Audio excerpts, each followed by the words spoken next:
ఈయన ఇట్లుంటే ఇక మోడీ అయితే ఇక ఆయన మాటలకు అద్దే లేదు నాయన. ఆయన మంచి మంచి డ్రెస్సులు వేసుకుంటాడు, తీయగా మాటలు చెప్తాడు. ఆయన బీజేపీ ఎన్నికల మేనిఫెస్టోలో చెప్పారు 2022 వరకు భారతదేశంలో ఉన్న పేదోళ్లకు 100% ఇండ్లు కట్టిస్తాం. ప్రధానమంత్రి ఆవాస్ యోజన పథకం కింద దేశంలో ఉండే ప్రతి పేదవాడికి ఇల్లు కట్టిస్తా అని అడిగాడు.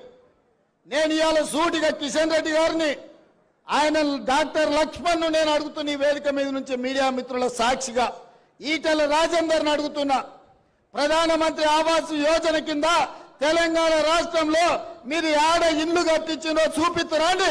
మీరు ఏడ ఇల్లు కట్టిస్తే ఆ ఊర్లో ఒక్క ఓటు కూడా మేము అడగం. ఆ ఓట్లన్నీ మీరే వేసుకోండి. మీ ఎన్నికల మేనిఫెస్టోలో లేదా 2022 వరకు ప్రతి పేదవాడికి ఇల్లు ఇస్తామన్న మాట వాస్తవం కాదా?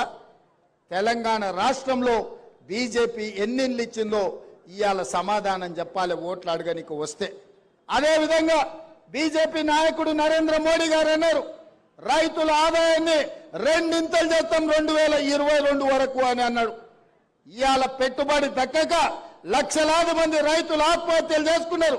ఢిల్లీ సరిహద్దుల్లో ఇవాళ రైతులు దీక్ష చేస్తుంటే, కనీసం మద్దతు ధర కోసం కొట్లాడుతుంటే తుపాకీ తూటాలు పేల్చి ఇవాళ అక్కడ ఢిల్లీలో రైతులను బలి తీసుకున్నది నరేంద్ర మోడీ ప్రభుత్వం అని నేను ఈరోజు ఆ ప్రభుత్వం మీద నేను ఆరోపణ చేస్తున్నా.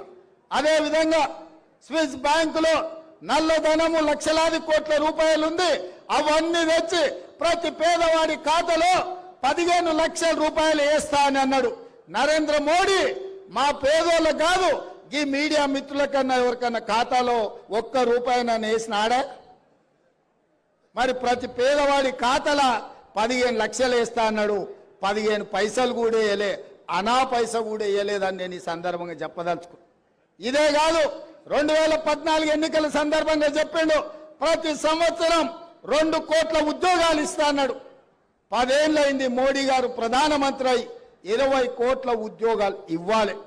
20 కోట్ల ఉద్యోగాలు నరేంద్ర మోడీ దేశంలో ఇచ్చుంటే 60-70 లక్షల ఉద్యోగాలు తెలంగాణ రాష్ట్రానికి వచ్చి ఉండేటివి.